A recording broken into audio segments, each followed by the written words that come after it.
Remember when adventure meant grabbing your bike and seeing how far you could ride before dinner? In this episode of Midlife Circus, Brent and Rob unpack why grown-up life needs a little more of that and a little less autopilot. They share epic quests, tiny detours, and the power of doing something that makes you feel slightly ridiculous. It's not about being wild, it's about being awake. Let's get into Your Life Needs a Quest, even a small one.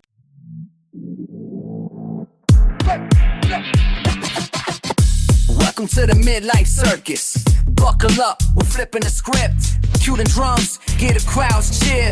Your next great act starts right here.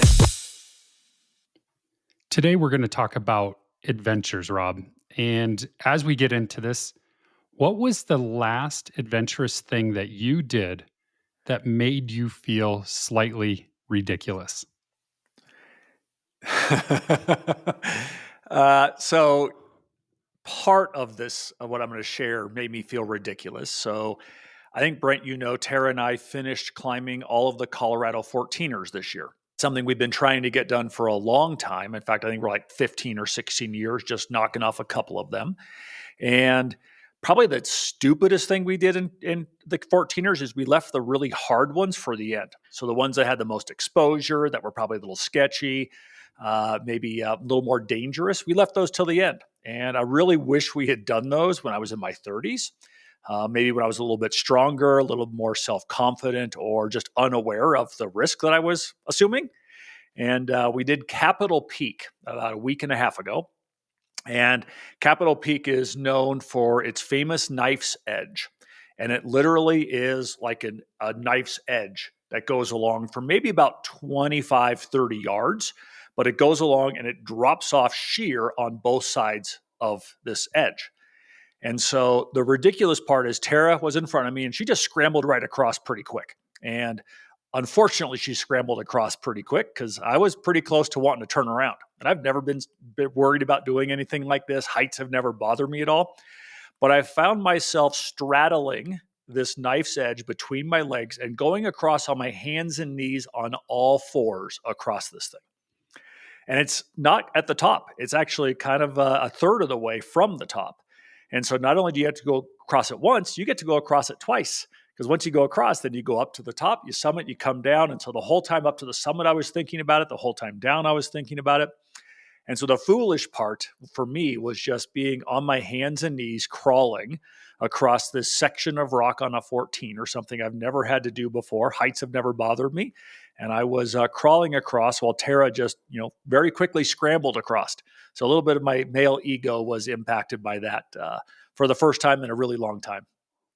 We saw your pictures on Instagram. Yeah. And I literally read the riot act from my wife. Like, why don't they have ropes? What are they doing? What happens if they fall? And I'm like, I wasn't there. I've never done it. I know nothing about it.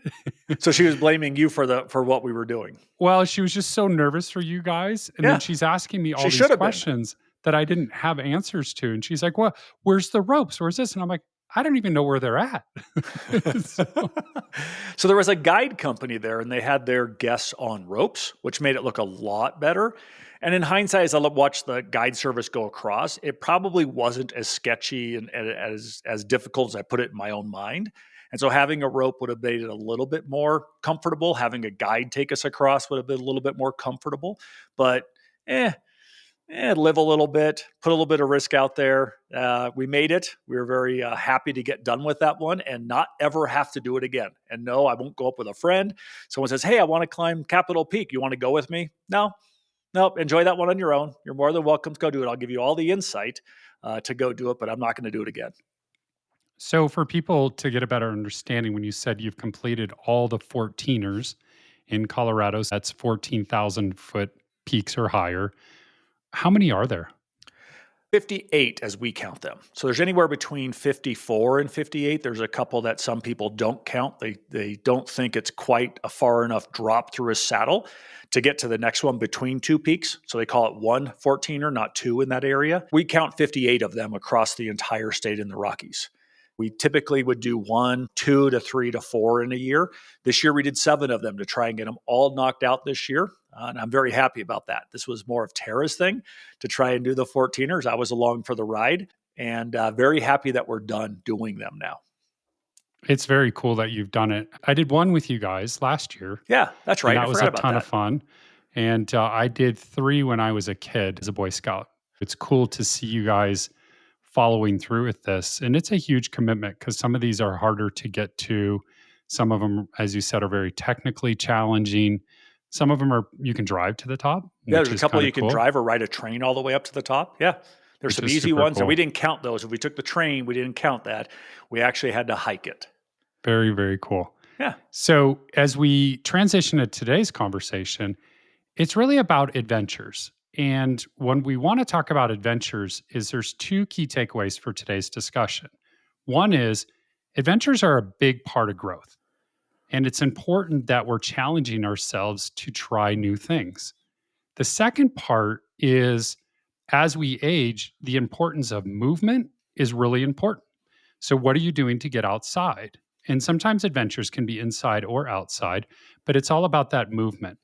So, as we get into this conversation, I thought it'd be a bit humorous because you and I met on an adventure. We did. So, this was several years ago. And I actually want you to share with everybody your first impressions of me because this is truly priceless. And I hear it from you all the time when you explain it to others. So, why don't you explain to others how we first met and what were we doing? That's a fun question. Yeah. So we met at a dinner party the night before we were supposed to go helicopter skiing down near Telluride, Colorado.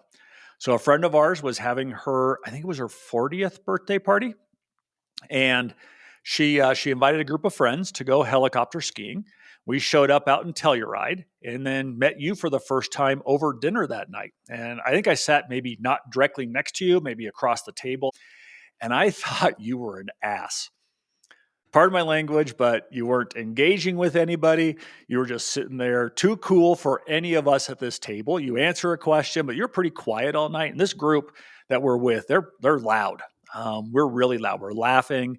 People are crying at the table. They're laughing so hard, belly laughs like you cannot believe.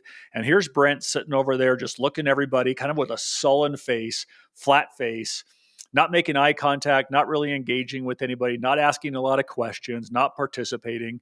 And so I left that dinner saying, wow, thank God I'm not in the helicopter with him. And I got paired up with another couple, friends of ours, and didn't have to ride with you in the helicopter all day because I thought you were just a big ass.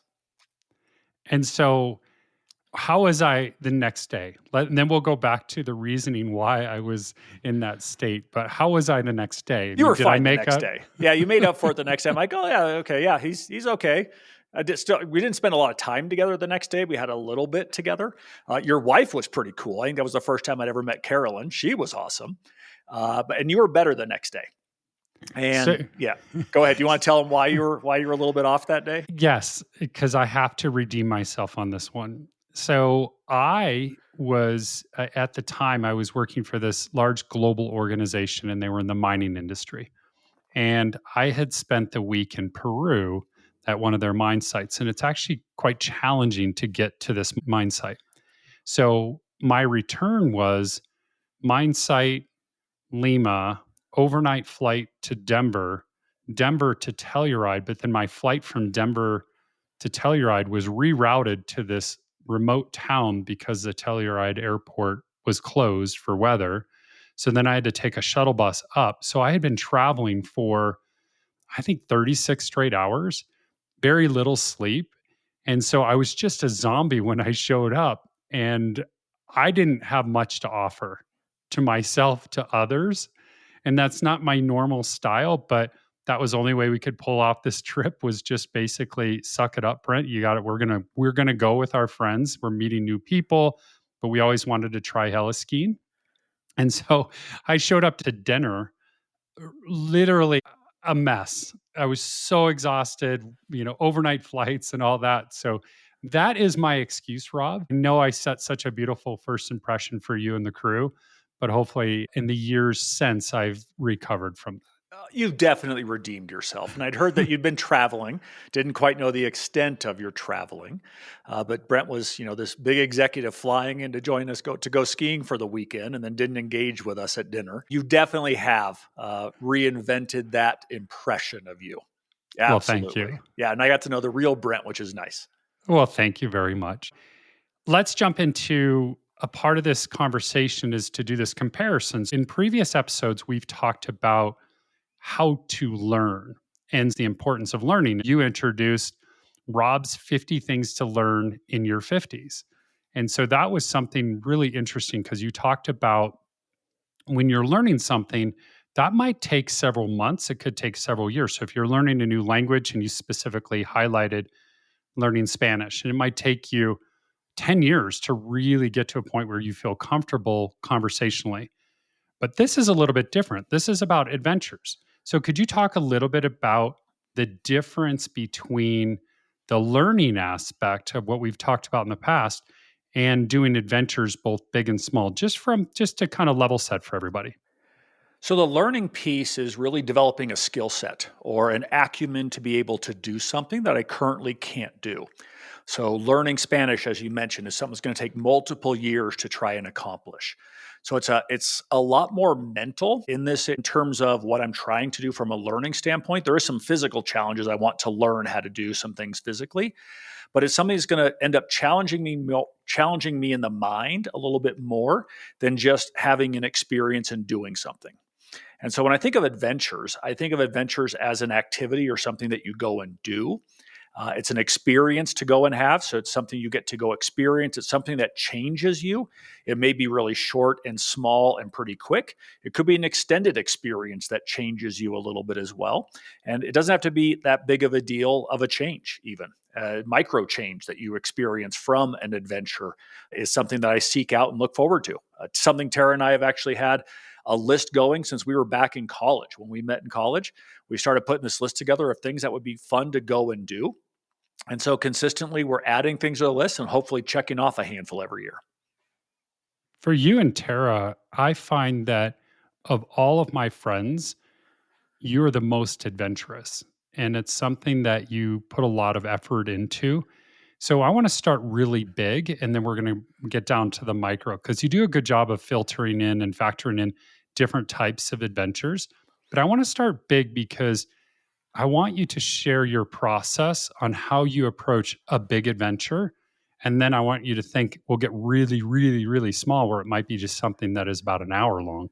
Recently, within the last year, I think it was, you guys hiked Mount Kilimanjaro in Africa. Can you talk a little bit about why you chose to do that, when you chose to do it, and overall your process for preparing for that trip? Because it's a big endeavor. We added Kilimanjaro to the list after we had gotten back from a hiking trip to the base camp of Mount Everest. So I just listed two pretty major hiking type of events.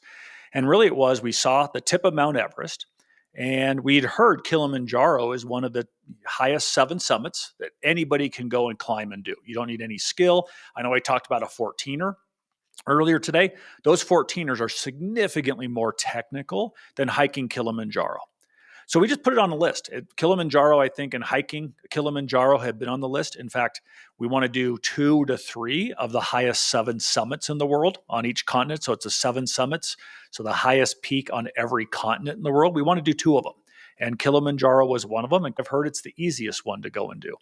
And so the first step was just putting it on the list, not knowing when and if we'd actually ever be able to do it, but we added it to the list. And then as Tara and I start thinking about our travel, and as I think about our big travel, we start planning travel out a year, 2, 3 years in advance of things that we might go and do. We don't start scheduling it until about a year out, but we start putting together kind of multiple year kind of forecasting of what are some of the big adventures we want to have in our lives. Put on the calendar, we'll start thinking through and planning, is this an opportunity for us to do it 2 or 3 years from today? And so Kilimanjaro hit our list actually as something to go and do a few years ago. And it was a friend of ours wanted to go climb Kilimanjaro for her 50th birthday. And so she called us and asked if we'd be interested in going. We said yes. We're always in to go have an adventure with somebody else. So we put it on our list and started building out a plan to go there. Now, this was back in 2020, and the trip got canceled due to COVID. So we had it all planned out, paid for. We were going to be leaving in August, and we ended up having to cancel the trip due to COVID. And so we had a couple of deposits down. Tara and I were looking at forecasting out what other trips we might take in the future, and decided that this trip was something that we wanted to actually go and do. And so spend a week climbing Kilimanjaro and plan that section of the trip out. So what gear do we need, which we have most of anyway? What guide services would we use to take us to the top of Kilimanjaro? Because you have to take a guide. And then what would we do after we climb? So once you fly all the way to Kilimanjaro or fly all the way to Tanzania, we didn't want to just be there for a week and climb Kilimanjaro and then fly home. What else would we want to do while we're there?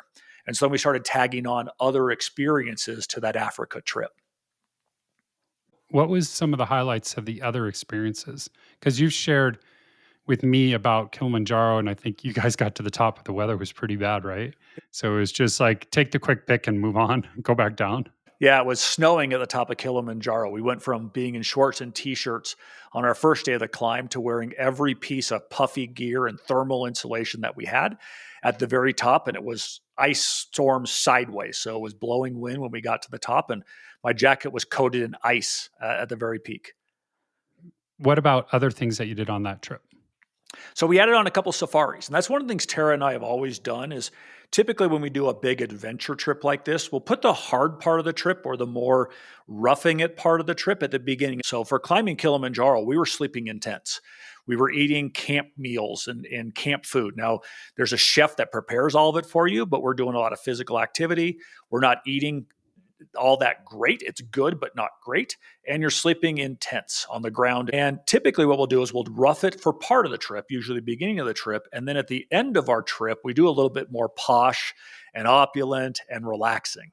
So we did a couple of safaris. We saw parts of the Great Migration and moved around Tanzania watching the Great Migration, staying at luxury safari glamping locations and tent locations where you're 5-star meals. Brent, I had some of the best food I've had in my life at some of these restaurants, sitting in a pool and watching elephants walk by in the savannah, driving around in a car. And it's 2:00 in the afternoon, and the vehicle we have, this truck that we're driving around, has a cooler between Tara and my seats, and I could pop the cooler open and crack a beer, and just sit there and drink a beer, watching the elephants wander through, and the zebras, and the wildebeest, and go follow lions through the savannah. So that was the second part of our trip, was a relaxing portion of the trip where we just chilled, watched animals, and drove around enjoying the sights. One of the themes of today is to talk about growth. What's neat about that trip is you did two things, very different. One of them was more of the movement aspect, which was the hiking to summit the peak of Kilimanjaro. But then you also had this other side is growth. Talk about what you learned. When we think about growth, you got to experience multiple different cultures and different food and probably met a lot of really interesting people. But talk about the importance of the growth aspect. And I'm talking about like human growth, like learning new things. Any key takeaways there or anything you can share on that side?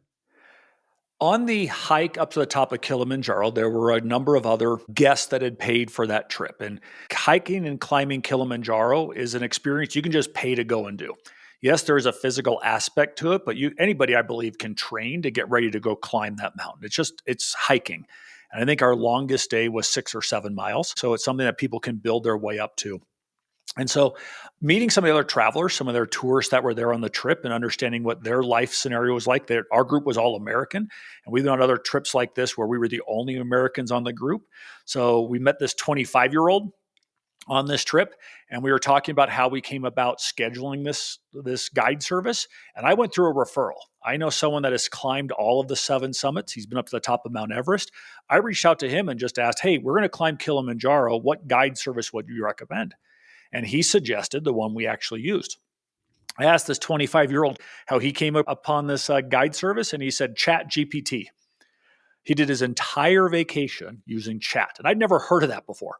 Never thought about using AI to help plan a vacation. Now, I've since started using it to help plan vacations, but it was just kind of a unique thing to learn while we were hiking, is that somebody had planned it in a totally different way than what I would have ever planned it on before. I'd say another learning is just traveling through and just getting used to seeing how other people live. And it's not necessarily a bad life, it's a different life. And that's some of the things that have changed me. This is our third time to the African continent. And each time I end up just taking on a lot more just perspective in my own life, how blessed we are, how much more we have in our own lives. But it doesn't mean that they're not. And really being comfortable that I might be uncomfortable with what I'm seeing, but the people here have a great life and they're very happy and they're healthy and they're actually okay. It's just a different lifestyle. And each time we go back, I get to experience that over and over again. That's one of my favorite parts of traveling international is understanding and getting into the different cultures, but seeing how people live and trying to avoid the comparison between how I live and how they live, but to see what are the smiles that they have, what makes them engaging, and what are their curiosities versus trying to create this comparison of, well, look at their home and they don't have running water. Well, they also have a lot of other things that we don't have. And Absolutely. so it's humbling, but it's also really part of just my own personal growth is just to see others in their environment. And they look at my environment sometimes and go, I could never survive where you live and what you do because you've got these different pressures that we don't have. And so it's cool to see that when you're traveling the world just to see different cultures and so forth. Our first trip to the continent, we were in Zimbabwe. And while we were there, this is going back maybe 15 years ago now, they had some food shortages going on. Now, where we stayed, we never realized that. If you go to a restaurant, the restaurant would say, here are the 4 things we have on the menu tonight. It wasn't the entire menu, it was only 4 items from the menu. But there was a food shortage. Now, everybody had enough food, there just wasn't enough variety in the food. So the variety of the food was not there, and the quantity may be a little bit leaner than what you and I are accustomed to. And coming home from that trip, we land in Denver at the airport. We're on our way back home and had to stop at Costco to get groceries because we had been gone for 2.5 weeks. And I walked into Costco and I started crying because of the abundance that I saw on the shelves at Costco versus where I had just left. And so that's one of those experiences that changed me, just seeing it. Now, it wasn't bad where I was at.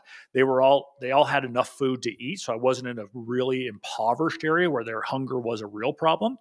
But just seeing the excess that we had here and comparing it there, it actually changed me quite a bit. Wow.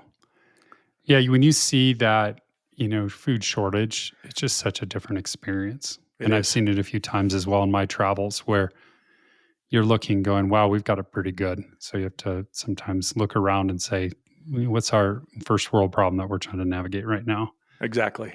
We'll transition from Africa and we're going to come back to North America within the United States. Is you had a goal of hitting some of the top summits on each continent, but I've also heard one of your goals. This one actually was really funny when you were sharing some of your experiences, so you can talk a little bit about it, is to go to the highest point in each of the 50 states. So how did that come about? And tell us about your progress. In every state, there is the highest elevation altitude in that state. And Tara and I like to go hiking. We like to climb mountains if we're in an area. If there's an easy hike to go and do or a mountain we can go and climb, we'll try and go do it. And so a few years ago, we hiked to the top of Mount Whitney, which is the highest mountain in the lower 48 states. And so we climbed to the top of that one. We'd climbed to the top of Mount Hood before, and that was just because we lived in Portland. That's what people did. It's like, hey, let's go climb a glacier. Let's go climb to the top of Mount Hood. And we were doing a road trip on our way out to go canoe the Boundary Waters. And on our drive to this area in northern Minnesota, we're looking at the map, and the map said the highest point of Iowa. It was for some reason showed up on Google Maps, and we're going to drive right by it. So we're driving on this 2-lane highway, and we pulled off to the side of the road to see this plaque on the ground as the highest altitude in Iowa. It was a roadside pull-off, Brent. And we're looking at this ground like, wow. And you look around like, this is the highest point. It's in the middle of a farmer's field almost. And so this is the highest point in Iowa. That's kind of weird. And so on that drive, we started talking about, hey, how many states have we been to the highest point of? So we'd already been to the top of the one in Colorado.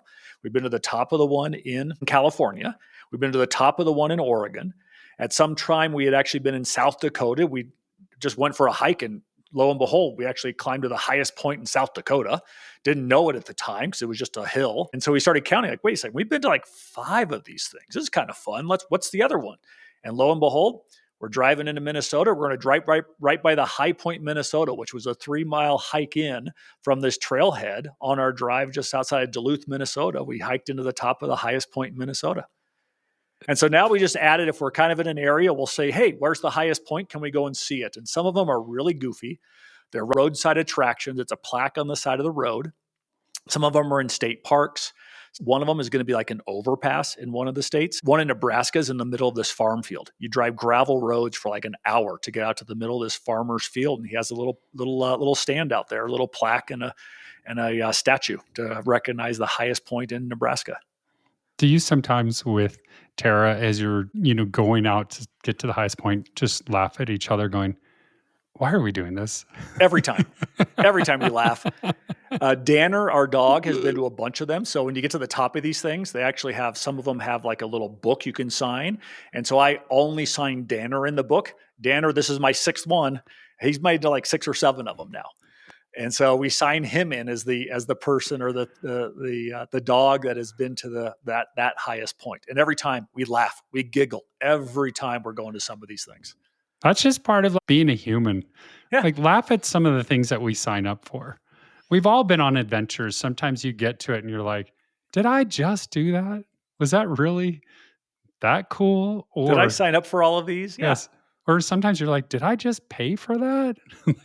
But you got to, you have to push yourself. And that's part of this midlife experience is, if you want to grow, go grow and get out there and learn new things and try new things. And part of this is, you just keep highlighting this movement idea, is how do we keep moving? You can go hiking. Sometimes you can go get on a bicycle. Like my mom, as an example, when she was probably in her 60s, she got really into doing what's called bike and barge trips over in Europe.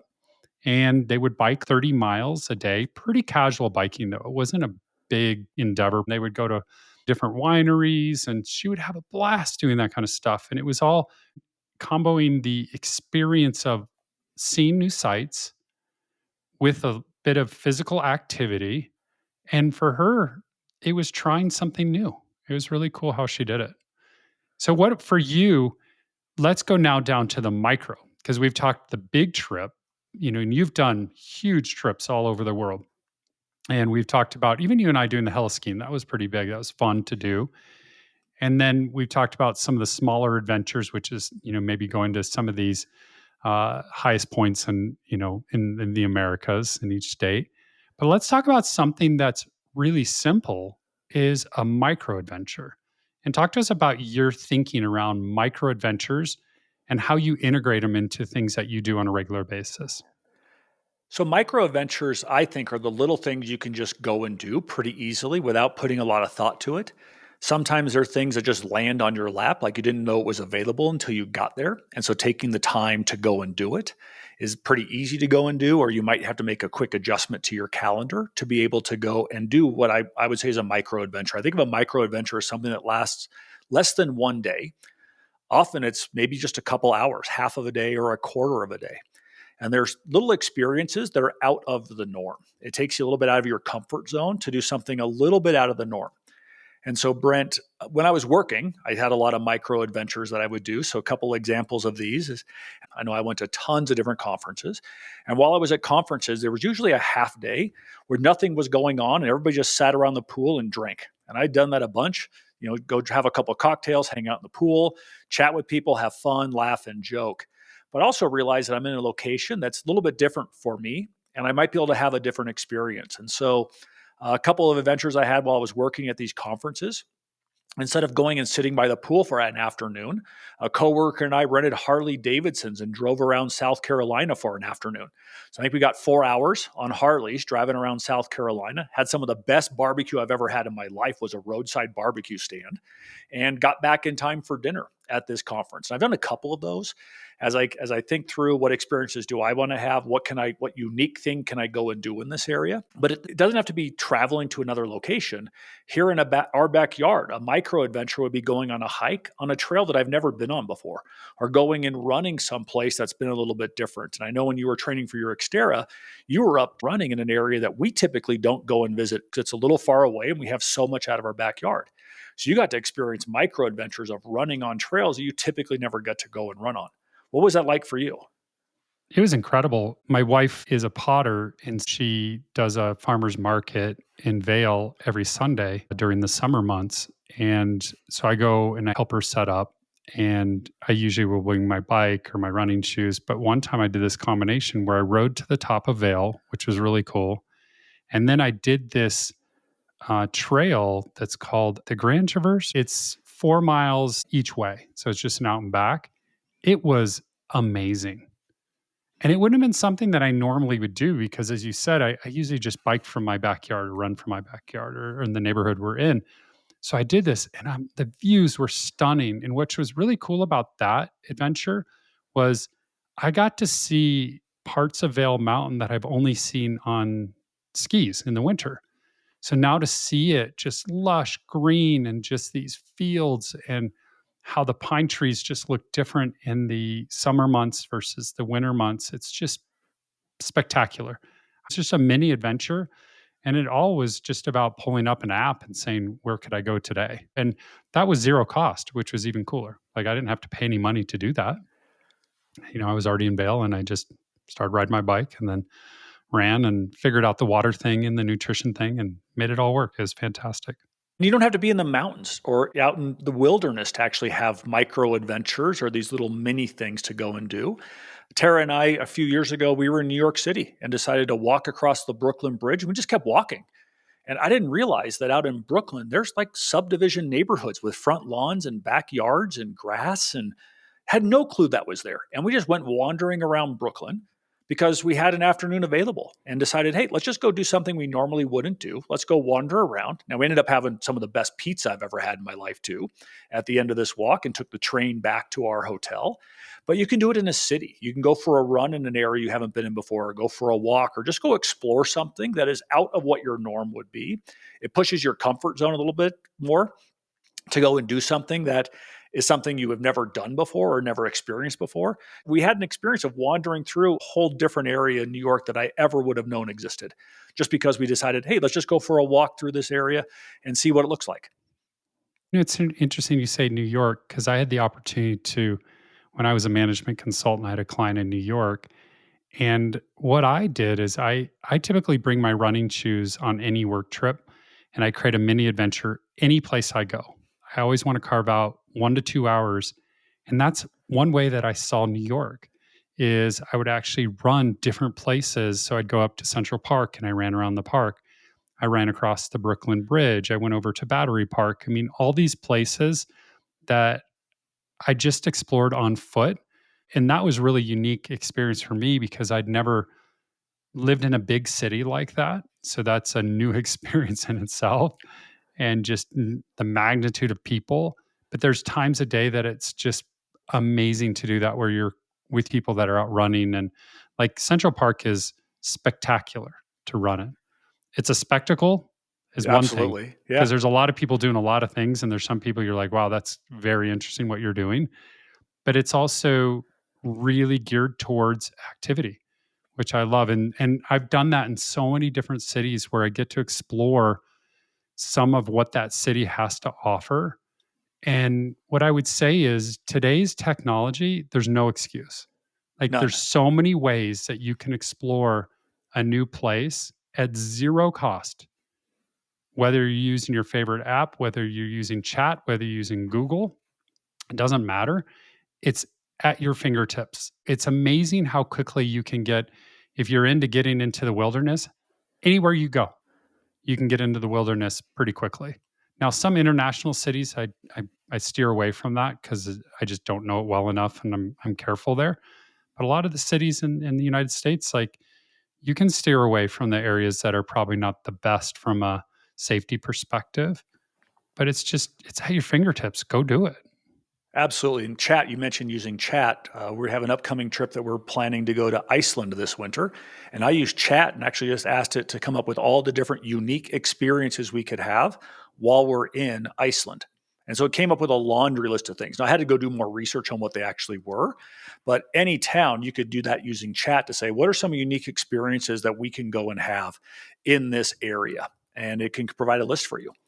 Not all the things have to be physical, though, too, Brent. I mean, I'm talking about walking. Some of the things that we've done actually are very little physical activities. Like we were in Vegas with some friends, and Tara and I decided that we wanted to go drive excavators. I don't know if you've ever driven an excavator before. Sounds fun. I'm going back to like a kid with a Tonka truck, thinking about the Tonka trucks in your backyard, moving dirt around and things like that. Well, you can actually drive and use an excavator in Las Vegas. You got to pay for it. Take a taxi out just off the strip, and you get to dig a big hole with an excavator. That's all I did was just, I kept digging as deep and as big of a hole as I could. Now, at the end of it, they ask you like pick up a basketball using the excavator. So you're using it and turning it around and spinning it and things like that. But it was just fun to go out and pretend I was a kid running a digger. It was what I used to call them. You're using a digger for a couple hours in an afternoon. That's just something we had to pay and go do. So that was one of our micro adventures that was on our list because I always wanted to go and drive one. I was driving by a construction site, I don't know, 30 years ago saying, it'd be fun to drive one of those things someday. A real one, not a toy one, but one of the big ones. That reminds me, I was doing college tours with one of my kids this is a couple years ago, and we were in Alabama and we were driving up to University of Alabama, and there were signs like drive a tank. Yes. So it was, you could rent it. We didn't do it because our time was limited, but you could rent a tank for a day or half a day and go out onto this course and stuff. I'm like, that would be pretty fun. Pretty fun. It's only a couple hours of an experience and you get to pay for going and do it. Absolutely. So let me ask you this question, because this comes from me, where sometimes the big trips create anxiety because it's a lot of stuff going on. So when you're traveling to a foreign place, where I'm like, oh my gosh, I have so much to learn from a safety perspective, from a meals perspective, from a logistics perspective.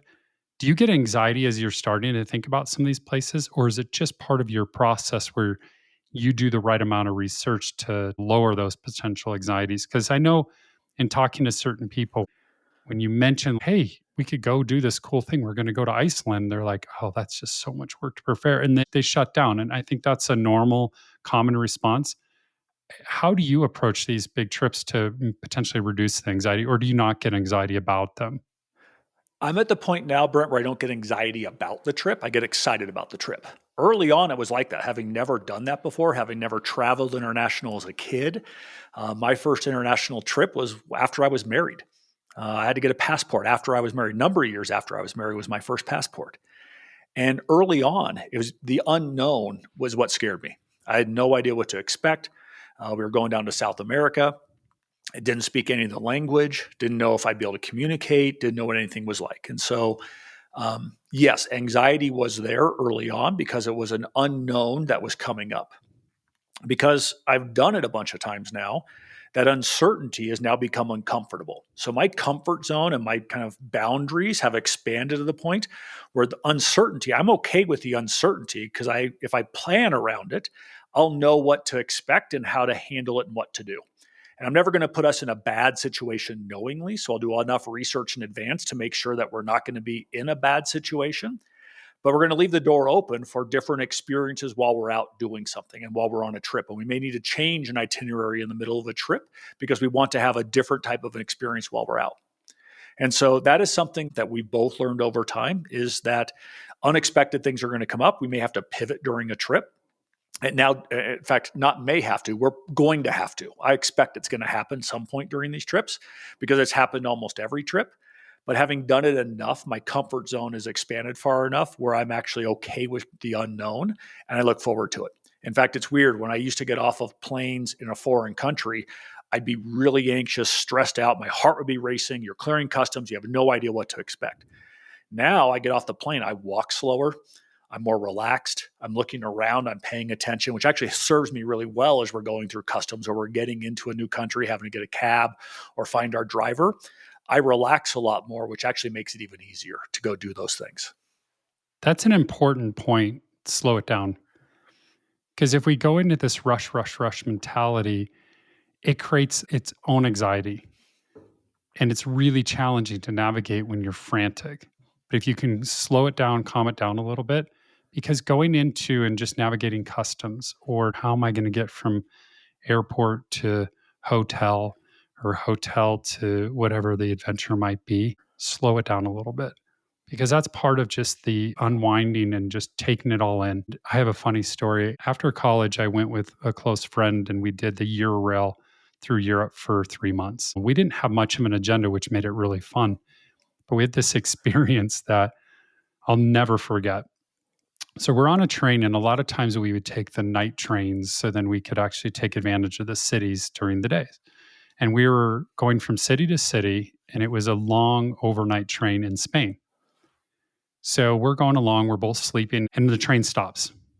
And we're like, what's going on? And it got really frantic. And over the intercom, this shouting was going on. And essentially, they stopped at a stop that was completely pitch black, and they kicked every single passenger off the train, and the train left. So we were What? sitting there. Yeah. We were sitting on a concrete pad. It wasn't in a city, it wasn't in a town. It was just almost like a mail stop, where they drop off mail bags. And we're like, what is going on? This is at 1:32 in the morning. And my friend Trevor and I were like, what do we do now? And this dates us, but this was pre-cell phones. So we're like, what do we do? And so we had learned that there was a train strike. So all of the train conductors were striking, and all the workers on the trains for transit were striking. So they just stopped working. And they literally kicked everybody off it in the middle of the night. And so it was us and a couple hundred other people. And all we did is I just looked at him. I said, well, let's just find a place and lay down. And we just laid down because we were like everybody else. Nobody knew what to do. We laid down, we woke up, we figured out where we were. We were in the middle of the countryside in Spain.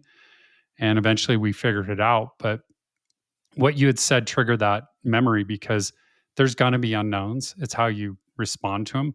And there's strange things like that happen. You're like, well, okay, well, let's just try to sleep for a few hours and then we'll figure it out. That's a way to make a point, though. If you're going to go on strike, is just kick everybody off the train in the middle of the night and make people figure it out.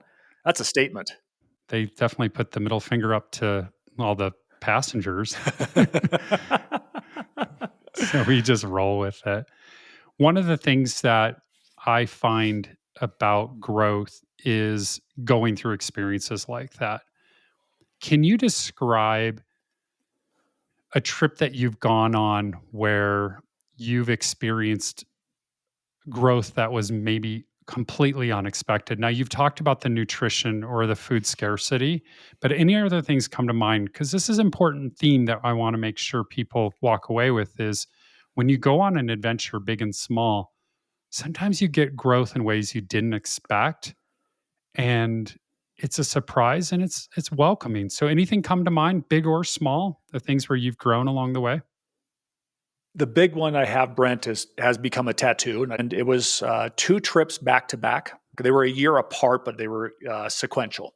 So we were in Uganda in Africa. We were there to go see the silverback gorillas and go see all the gorillas in Uganda.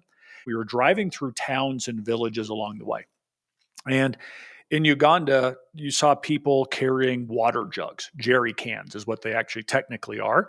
It's a big yellow plastic jug, and there's different sizes. And you see people on motorcycles with 7, 8, or 9 of them, 10 of them on the back of a motorcycle. You see people walking with them in their arms, one in each arm. You see little kids carrying small ones back from school. And they're filling them up at wells, they're filling them up on streams, and they're filling them up in the ditches on the side of the road. And we're driving through these villages, and we get to our hotel that has flush toilets.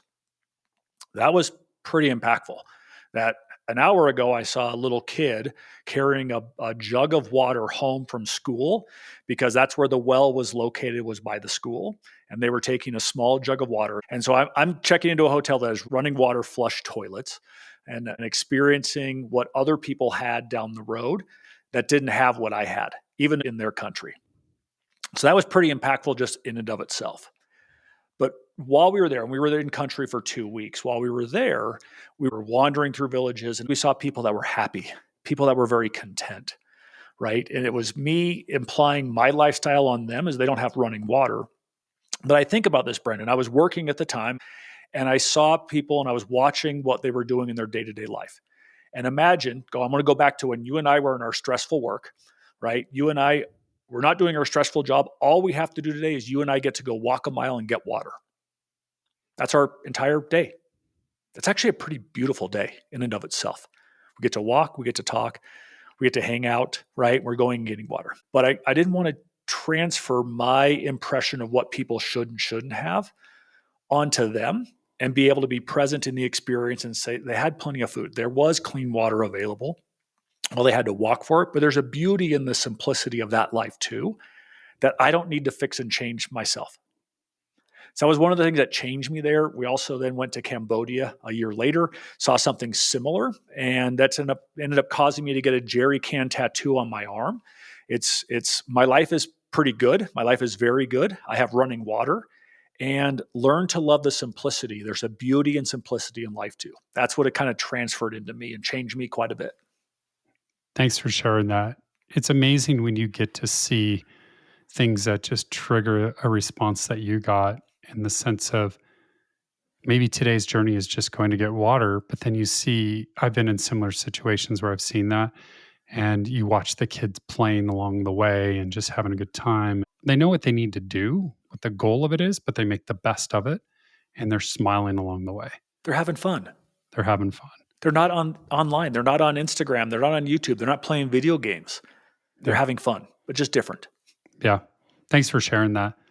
So when we think about today's conversation, and I want you to leave our listeners with a takeaway and talk about the importance of growth and the learning aspect that comes with taking on new adventures, big and small. So we've taken people to the top of Kilimanjaro, all the way down to just doing small adventures in your own backyard. You know, whether it's a short hike or a walk or just exploring maybe even a museum or something like that. But what would be a takeaway to get somebody encouraged or motivated to go on a micro adventure? How do you encourage somebody just to go try it? What I would say, Brent, is comfort is like watching Saturday morning cartoons as we were growing up. And growth happens and adventure happens, similar to when we quit watching cartoons, got on our BMX bikes and rode our bicycles out of the neighborhood. The excitement that was there. And so it might feel uncomfortable to start doing something like this, but I'd say go back to our childhood, because every day was an adventure as we were kids. And how can you begin to go and recreate that for yourself again? So go leave the block. Go do something that you wouldn't normally go and do. Stop and be present in that moment and have awe. Get to go experience awe in the exact moment of something that is unique and different for you. But it's taking the first step, trying something small. Every area in this country has small little things that somebody can go and do that's out of their norm, whether it be a small hike to a major event like going to Comic-Con if you're in a major city and going and experiencing that show, which is an incredible show. You want to laugh, go to Comic-Con. It's a pretty fun show to wander around and look at, right? But just be excited about the opportunity to go push yourself out of the comfort zone, laugh at yourself, but also laugh at the experience you get to go and have. Thanks for that. It's so fun. I think about even sometimes the simplest thing. If you're used to driving to the coffee shop that's, a mile or two from your place, try walking. And try walking without music, podcasting, things like that. What are you hearing? What are you seeing? What are the kids doing on the bicycles if you're in the summer months? And I just find like periodically I'll do that and I'll be like, wow, that I never saw that. Well, it's usually because I'm driving or I've got podcasts on or listening to music. I'm distracted. So sometimes just put yourself out there and change some of the variables to get the most of it. Changing the simple routines. Absolutely. Well, thanks everybody. We appreciate it, and we'll see you next time. That's it for this episode of Midlife Circus.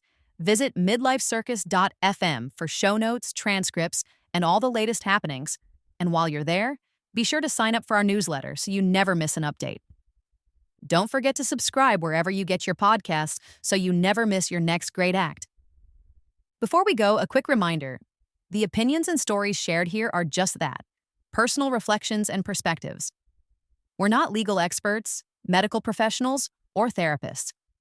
This show is for entertainment and inspiration only, so please seek the right professionals when you need guidance. Thanks for listening, and we'll see you under the big top next time. Midlife Circus is a Burning Matches media production.